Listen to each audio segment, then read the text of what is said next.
Goofy Historians is the funnest place to learn about history. Or is it the funniest? Can I interview you? Or you? Or you? Or you? Or maybe you guys? How about you? Hi, this is Joseph Whitmore, part of the Goofy Historians, talking about the wife of Bath from Canterbury Tales. Now, it's the wife of Bath. That does not mean she's married to someone called Mr. Bath, or she's married to a bathtub. A bath is a place in England, I guess, where the Romans had a hot spring activity going on. So she's from that area. That's why she's called the wife of Bath. And sort of wife is her identity. She identifies with being a wife multiple times. At the beginning of this, so she's with her Bickering Pilgrims on their way to visit Beckett, who's like some saint in Canterbury. They start in London. They're going to end up in visiting Beckett in Canterbury, the cathedral there. So, and she's traveling with 30 pilgrims, right? And this is not what you would think of as a holy pilgrimage. These people are there basically to enjoy themselves on this. It's a spring morning, right? Everything's beautiful. The birds are singing. The sky is blue. They're not in sackcloth and ashes. They're not walking. They're on horses. It's going to take 3 days. Every day they're going to stay at an inn and have a meal and sleep in a bed. So these people are having a good time to enjoy their spring break in Canterbury. And you'd think if they were pilgrims, right, they would be like saying paternosters and rosaries, whatever they do in the Middle Ages.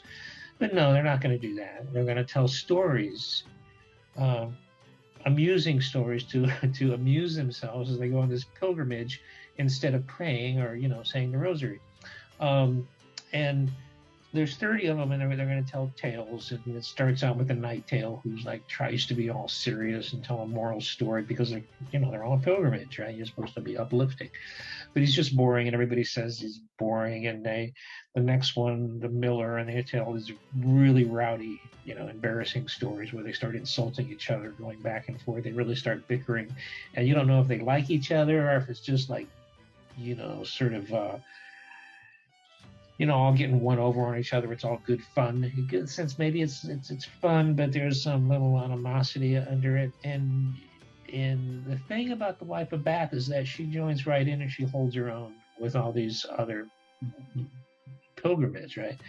And to be fair to the pilgrims, it says at the beginning they're not there for repentance. They're going to Beckett to say thanks for having such a great life. To the Black Death was only like 20 years ago, right? So these people survived. Talking about COVID, right? These people survived the Black Death, where 50% of the population of London died, right? So these people survived that.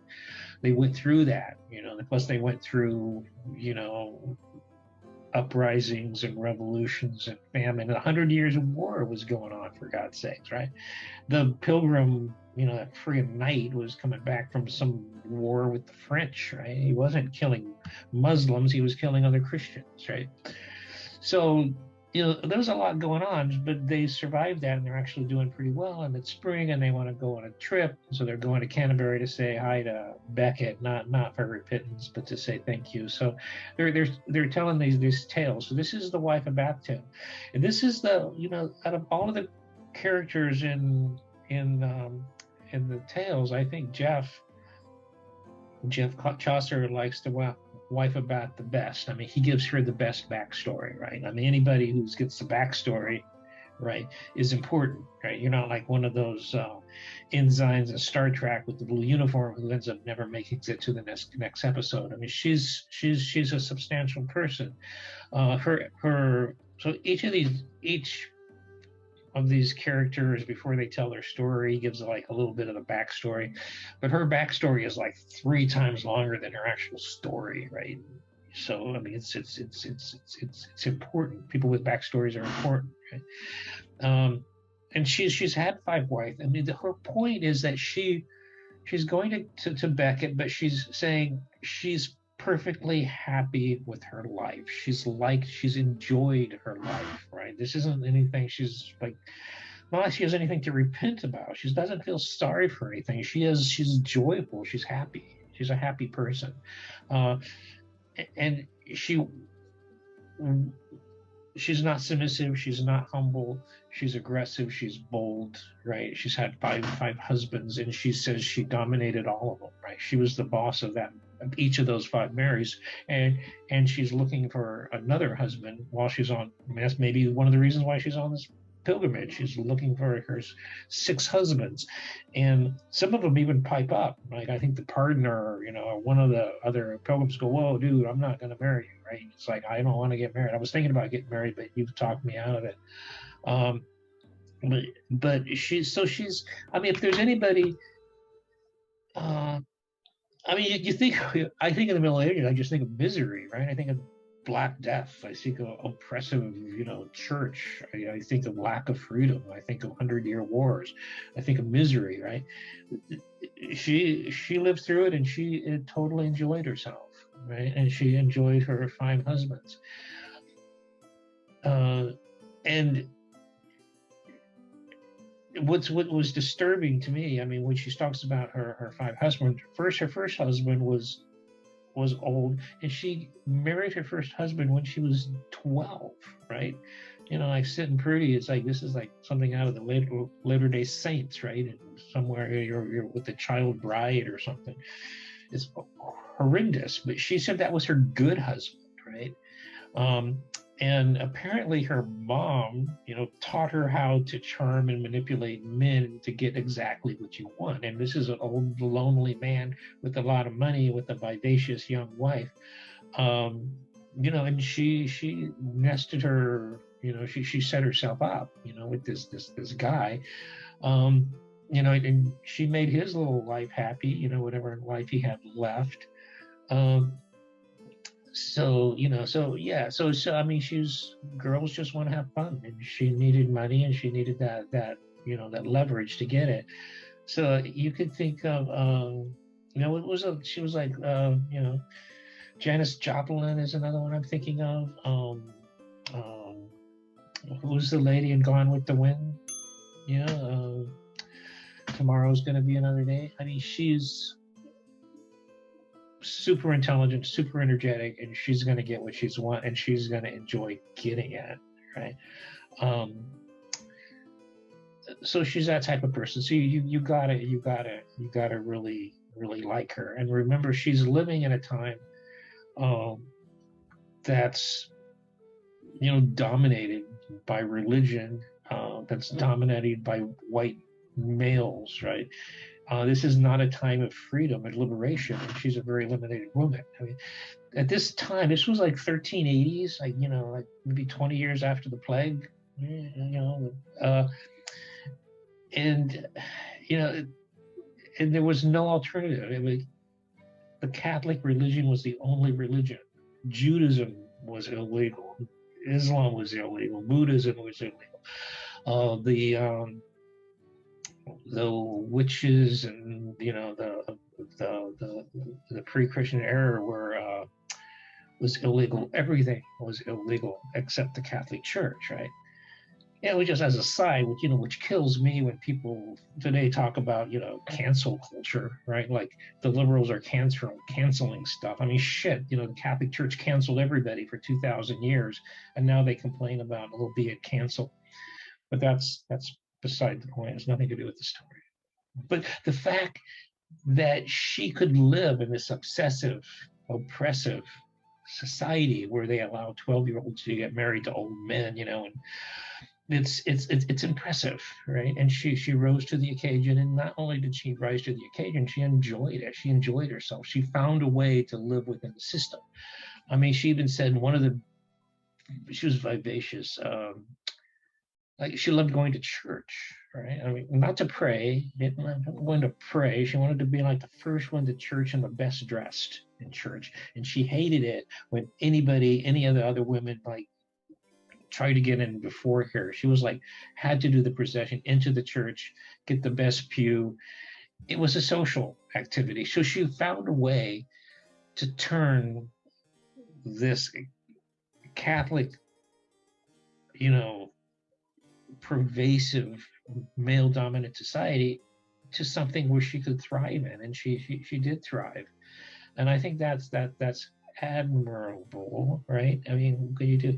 And she did, but there's still the thing about her being 12, getting married, and she did that. Her and her mom maybe arranged this thing to happen. But then she went through her first three husbands. Again, old man, rich. She gets the money. He dies. She gets another old man, more money. He dies. Her next husband was younger, and they fought. He died, and then the last husband was the youngest. By that time, she was 40, and she had a husband who was 20, right? So now she's the one stealing from the cradle. 20 is not 12, I don't know. And she said he was great in bed, but he also beat her, right? And he says no matter how much he beat her, she still loved him, right? But she ended up, but even then, she beat him too. I mean, she beat him so bad that eventually he submitted to her and they had a happy marriage, right? So she wasn't gonna back down, even in that situation. And he's 20 and she's like in her 40s and she beat the shit out of him. But she did lose her hearing from, she could still feel her broken ribs. But she was, even with all that, she was thankful when she was going to go to Beckel and say thanks for having such a wonderful life, right? So, I think she's very admirable. I like her, right? I wish I could remember the lady's name from Gone with the Wind, but she reminds me of her, right? So anyways, her story, I'll get to her story, right? So she starts her story and it's, she says it's going to be back in King Arthur's time, right? Right after the Romans left or something to go home. And she's saying at that time there were still elves and there was magic and there was magic in the air and there was something like out of Tolkien, right? There were dragons and magic and elves and who knows what else, fairies, lots of fairies flying around, and everything was green and it was very nice. But King Arthur was there too. And she says that's not like that now. Now all the magic's gone. There's no magic in England anymore. I mean, everywhere you look under a rock now, there's no fairies. There's a priest. You look under a tree. There's no hobbits. There's monks, right? You look up in a closet in your bed. There's going to be a bishop there, right? It's just, she says, all these, you don't have to worry about being abducted by a fairy. You got to be, being raped by a priest. And she's saying this, right, as part of her story. And, she's writing next to a priest and a monk, right? She's not going to back down from these people. And the other thing, she's speaking and so she always quotes from these scholars, right? And every time she quotes wrong, right? She quotes from Ptolemy, right?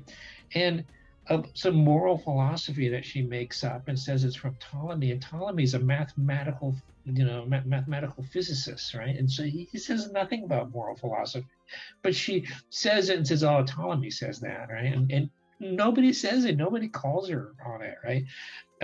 Once she says there was Cato gives a story about Midas, King Midas, right, where Midas has donkey ears, and the only one knew it was his wife.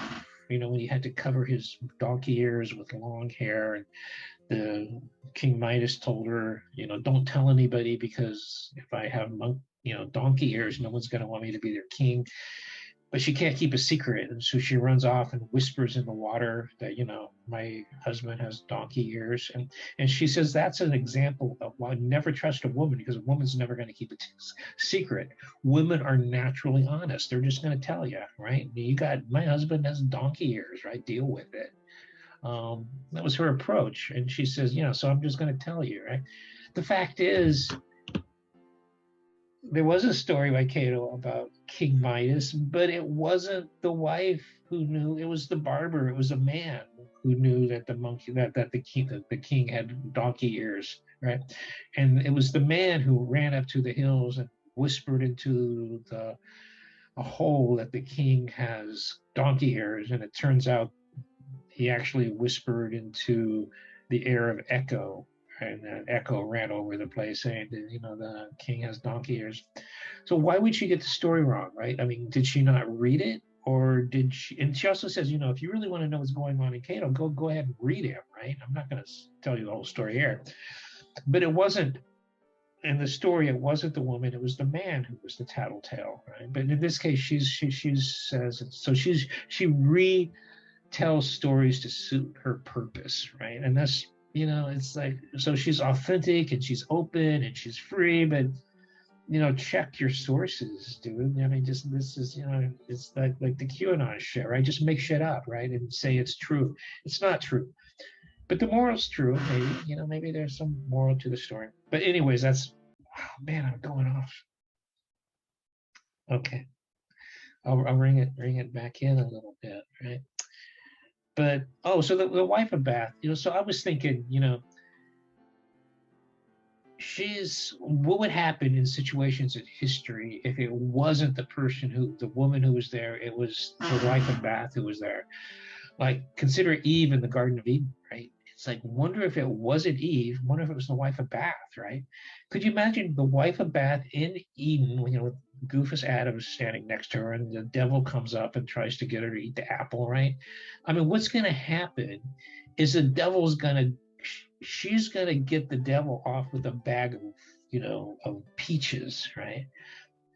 Instead of her taking the apple, he's going to go off with a bag of peaches because she's just turned the whole thing around.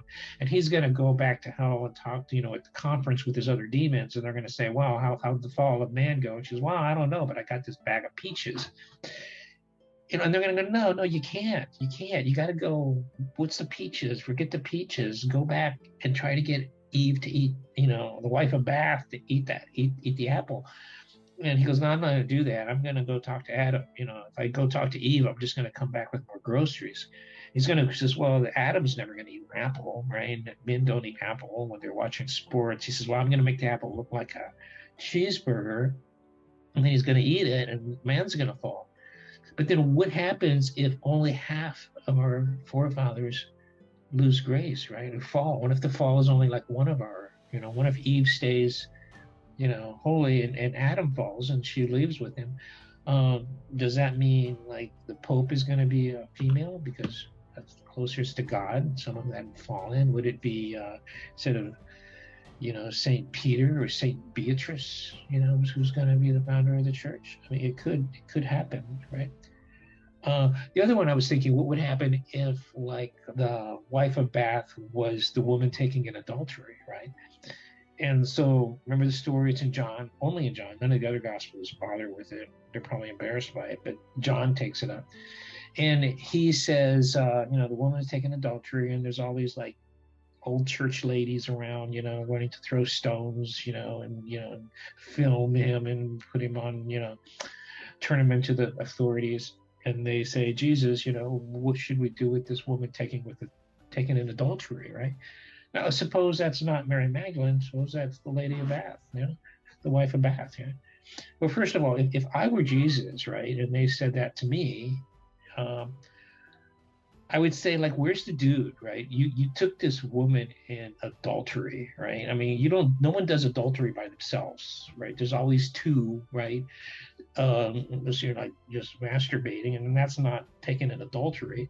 That's something else. That's another sin, and that's not what they're doing. So where's the dude?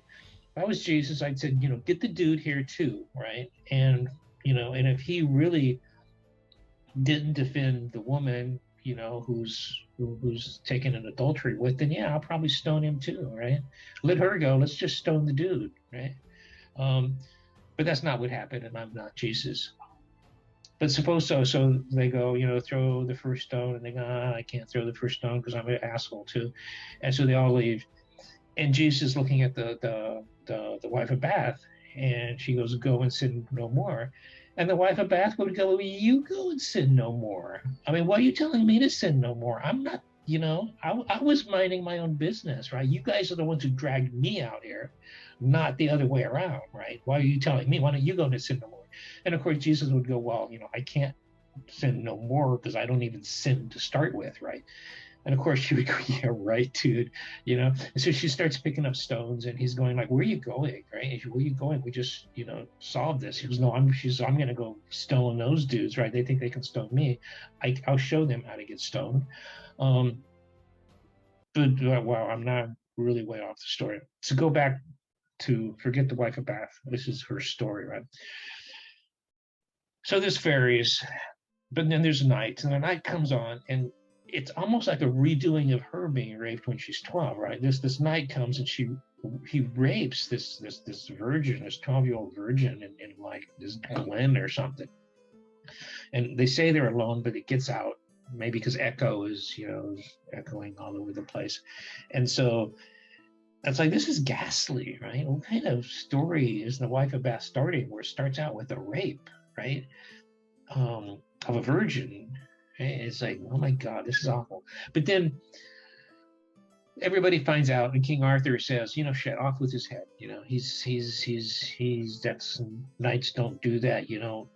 Rape. And I'm going, wow, dude. It's like, yeah, it's really bad to rape people, especially children. But that's like jumping way ahead, right? Can we have a trial? Maybe you can make him go on a pilgrimage with the wife of Bath. That would be punishment enough, or put him in jail, put him in oubliette, do something, right? Straight away they're gonna cut off his head. I don't know, it's a kid, maybe, yeah, you should start cutting off people's heads, right? Like, there's a lot of people who should have their heads cut off. Yeah. But anyway, so the knight goes, oh shit, I'm screwed. That's it, man. I'm gonna get my head cut off. I deserve it. But Guinevere, right, who's Arthur's wife, goes, no, wait, dude. Like, it's like, this is a good-looking knight. Let's not jump to conclusions. So and Arthur is like other men at the table, just going, oh, whatever. He completely acquiesces to Guinevere, and Guinevere talks to the knight. You're still in trouble. What you got to do is you got to go out into the world. You got a year to do this, unless you already know, right? You got a year to do this. You got to go find out what women really want, and this was before Sidney Laupner. Girls just want to have fun, right? He didn't know. And Arthur didn't know. None of the knights around, nobody knew. So he's going to have to go out for 12 months and around, stop raping women and actually communicate with them. And so he goes out, he's talking to everybody, and some women go, man, shoes. I want shoes, right? Or he says, I want honor, I want riches, I want a handsome husband, I want Tom Cruise, I want, all these different things. And he's writing it down in his notebook, putting it in his Excel spreadsheet, trying to find a pattern, doing statistical analysis on it, trying to have the optimal answers. And of course, statistics hadn't even been invented, and I had Excel, so he has no idea what he's doing. And a year goes by, and he goes back, and he goes, oh shit, I'm going to have to go get my head cut off, which is kind of stupid. Why would you even do that? Why would you go back? Why don't you just go to France or something, or go on a pilgrimage? But no, he goes back, honest. It's honest. Yeah, he goes back to get head cut off, right? But as he's riding his horse back, and as he's going, here's his glen again. Maybe the same glen where he raped the virgin. Who knows? But there's 24 like fairy women, right, dancing around with garlands, and it's a really nice scene. They're all dancing. But now he doesn't think about raping him. He's thinking about getting his head cut off. So he rides down there. He's going to ask them, right, if there's a consensus about what women really want. And as soon as he gets down there, poof, they all disappear, because this is straight out of Tolkien, right? They all else disappear. Remember, the Hobbit, the original Hobbit, the elves, they try to find them and they disappear. But in their place is like this old zombie lady. If you ever watched Walking Dead, this is like a lady who looks like she's a zombie, right? And only she's not a zombie because she can talk and she's intelligent and she actually knows shit, right? So he's looking at her and goes, God, you're ugly. You look like a zombie lady. She goes, well, I am a zombie lady, but I'm smart and I can actually help you with your problem. Don't worry about dancing maidens, right? This is a time to actually, think about getting your head attached to your neck, right? This is important. Forget about the prancing fairies. And he goes, yeah, okay. So she says, I actually know the answer, right? Because I've been around like forever. And he goes, okay. She goes, well, tell me. She goes, well, I will tell you, but you got to do, whatever I ask. This is, quid pro quo, right? You got to give me something. And he goes, okay. So she says, I'll give you the answer when you go to the court. And then in front of the court, I'll ask you something and you give it to me, quid pro quo, this for that, right? It's like a court, it's a deal, right? So he negotiates and he's negotiating with a zombie, right? And so not a good start, but they write back and they're in there, everybody's there. Guinevere's there, Arthur's there, and all the court ladies are there with their pet dogs, right? The pet, and they're all like sitting around eating cheese and cakes and crumpets because this is England. And then they get there and the night comes up and he says, hey, like, what is up with everything? And she goes, well, what's the answer? And he says, well, he leans over and talks to the zombie lady, right? And the zombie lady goes, what women really want is to have control over their husbands, to be the master of, the domain, whatever domain there is. If it's Guinevere, she's going to have mastery over Arthur, whatever. They need to be the ones who control the marriage, whatever situation there is. And he goes, sounds good to me, whatever, right? And then, so that's what he answers. He says, what women really want is to be the mastery of their marriage, right? To be the dominant one in the family. And Guinevere goes, yeah, I guess that's right. Isn't that right, Arthur? And Arthur goes, whoa, yeah, probably, dude. It's like, yeah, I'm whatever you want, Guinevere. And Lancelot goes, yeah, Guinevere, I'm pretty much agree with you there. And all the women of the court agree and everybody agrees. So the knight goes, wow, I'm donezo. I can leave. So he gets on his horse. He's going to ride away to try to find the prancing virgins, the little fairy ladies. And the zombie lady goes, no, wait, dude, you can't leave yet. I still get my quid pro quo.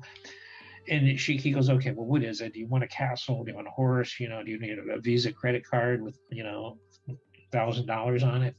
She goes, no, I want to marry you. And he goes, dude, no, you're a zombie lady. I can't marry a zombie lady. I'm free. I'm handsome. I'm young. I'm rich, right? She goes, no, you're going to marry a zombie lady. You're going to be dead. So they do. They get married, and he gets all depressed about marrying a zombie lady, and she's like in bed with him. And then she's like, tries to kiss him. He says, I can't kiss you. Like your lips will fall off, right? Or who knows, I'll get zombie disease, or, I can't consummate this marriage. You're like decaying. And she goes, no, you can't. She goes, well, okay, I'll give you a choice, right? You can have me as a zombie lady, but I'm wise and loyal and knowledge and wisdom, and I can help you in your career, like, a Yoda, but in the form of a zombie lady. Or I can turn myself into a beautiful, like the wife of Bath in her prime, um, uh, I can be the beautiful lady. But if I'm the wife of lady and you know about the wife of Bath, I mean, she's having affairs, and you're never going to be able to trust me, and I'm not going to be able to give you any wisdom. I'm not going to be helping you in your career. I'll probably ruin your career. And he goes, oh man, I don't know what to do. I want a career and I want the wisdom, but I don't want to be married to a zombie. He's probably thinking, yeah, I really want to go get the 24 fairy ladies. But he goes, nah, I don't know, because so he finally says, listen, you're smart. You're a smart zombie lady. Why don't you just tell me? I give up. I've spent 12 years figuring one thing out. I don't want to go another 12 years with a zombie lady trying to figure it out. She goes, you just tell me what I want to do, right? And of course that was the right answer, right? Because the zombie later goes, as soon as you said that, right, that's right, you're giving me dominion over you. You make me your wife, the boss, the lord of the marriage. And now presto, I am the wife of Bath in her prime, but I'm loyal. I have all the wisdom and knowledge, and I can help. So he has both. So they go to bed and they wake up, because that's the advice she's giving to husbands, right? If you actually treat your wife with respect and give her, the final say, she's going to be beautiful and she's going to be wise. And that was the end of the story. What it means, I don't know. I think she's right. I think women on the average, and I'm a statistician, so I know about averages. On the average, women are smarter than men. So just in terms of probability wise, you're probably better off agreeing with your wife, right? And the few times that you're right and they're wrong are probably minor, right? So if you going for the long-term average, a long-term marriage, it's probably best to make the bet that to play the game, that the strategy of the game of the wife of Bath. I mean, her husbands, they were short-lived, but they were happy, and that's my story. Thank you. Goofy Historians is the funnest place to learn about history. Or is it the funniest? Does history repeat itself? Not really. But sometimes it kind of rhymes.